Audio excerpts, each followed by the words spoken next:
நெல்லையின் அடையாளமாக விளங்குகிறது நெல்லையப்பர் கோயில்.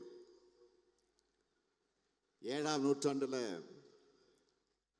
நின்று சீர் நெடுமாற பாண்டியரால் கட்டப்பட்ட இந்த கோயில 700 ஆண்டுகளுக்கு பிறகு புதுப்பிச்சு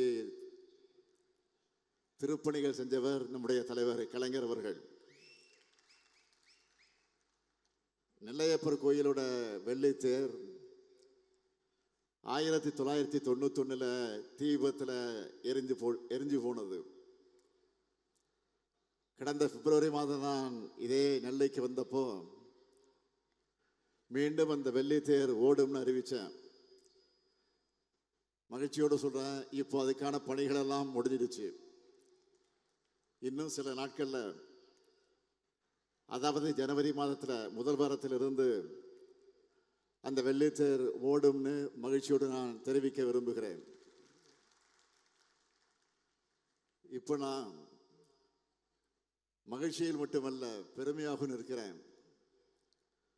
அதுக்கு என்ன காரணம்னா, நேற்று பொருணை அருங்காட்சியகத்தை திறந்து வச்ச பெருமிதத்தில் கம்பீரமாக உங்கள் முன்னாலே நான் நின்று கொண்டிருக்கிறேன்.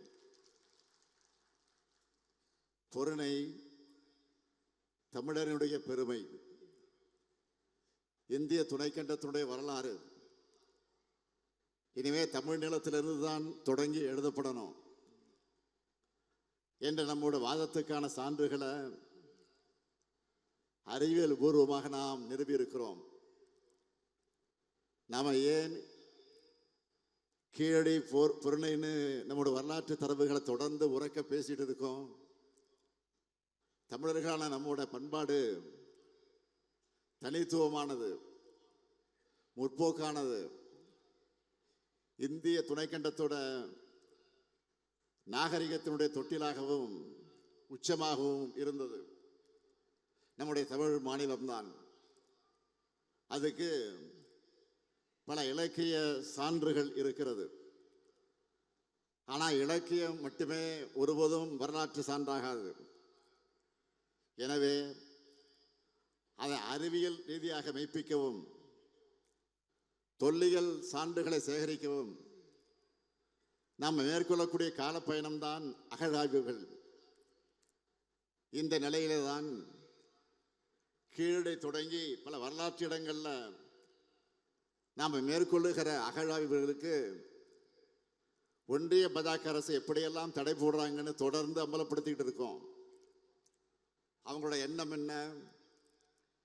தமிழர்களுடைய வரலாற்று தொன்மையை நிரூபிக்கக்கூடிய ஆய்வுகள் எதுவும் நடக்கக்கூடாது.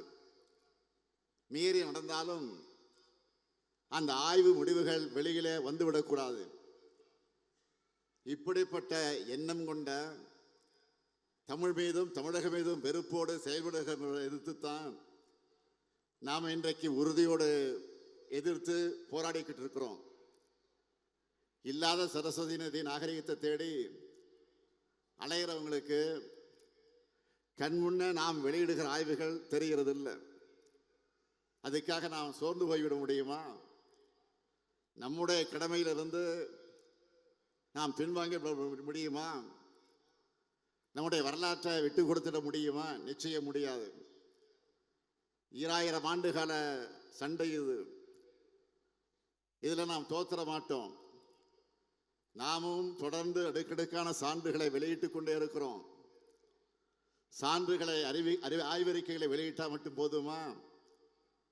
அறிவுத்தரத்தில் போராடி கொண்டிருந்தால் போதுமா?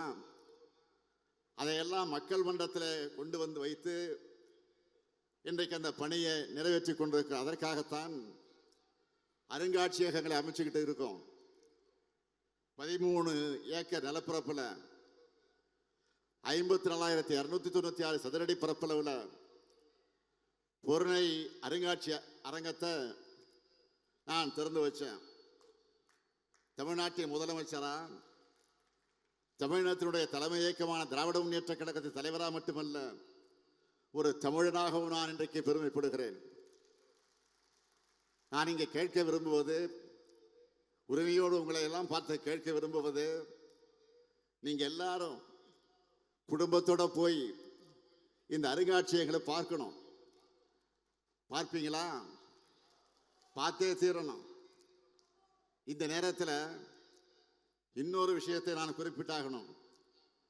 கடந்த 2021ஆம் ஆண்டு ஒன்றிய பட்ஜெட்டில் ஆதிச்சநல்லூர் அருங்காட்சியகம் அமைக்க அறிவிப்பு வந்துச்சு. அந்த பணிகள் இப்போ எந்த நிலையில் இருக்கு? இன்னும் அதற்கான பணிகள் எதுவும் தொடங்கலை. ஆனால் நாம் ஆட்சி பொறுப்புக்கு வந்த பிறகு தமிழ்நாடு தொழில்துறை சார்பில் சிவகலை உள்ளிட்ட அகழாய்வுகளை மேற்கொண்டு இப்போ உலகமே திரும்பி பார்க்கக்கூடிய அளவுக்கு பொருணை அருங்காட்சியகத்தை உருவாக்கி இருக்கிறோம். அதனால இந்த நேரத்தில் மாண்புமிகு மோடி அவர்களையும் மாண்புமிகு நிதியமைச்சராக இருக்கக்கூடிய திருமிகு நிர்மலா சீதாராமன் அவர்களையும் தமிழ்நாட்டில் கட்டியிருக்கக்கூடிய பொருணை அருங்காட்சியகத்துக்கு கீழடி அருங்காட்சியகத்துக்கு வந்து பார்க்கணும். இந்த கூட்டத்தின் மூலமாக, இந்த விழாவின் மூலமாக நான் அன்போடு அவர்கள் அழைக்கிறேன். நீங்க வந்து பார்த்தாதான் தமிழருடைய நாகரிகத்தை எந்த அளவுக்கு தொன்மை கொண்டதுன்னு தெரியும். இதை மிகச்சிறப்பாக உருவாக்கி இருக்கக்கூடிய நம்முடைய மாண்புமிகு நிதியமைச்சர் தங்கம் தென்னரசு அவர்களுக்கும், கட்டி எழுப்பியுள்ள மாண்புமிகு அமைச்சர் ஏவா வேலு அவர்களுக்கும், அரசு அலுவலர் அனைவருக்கும் என்னுடைய பாராட்டுக்களை, வாழ்த்துக்களை நான் தெரிவித்துக் கொள்ள விரும்புகிறேன்.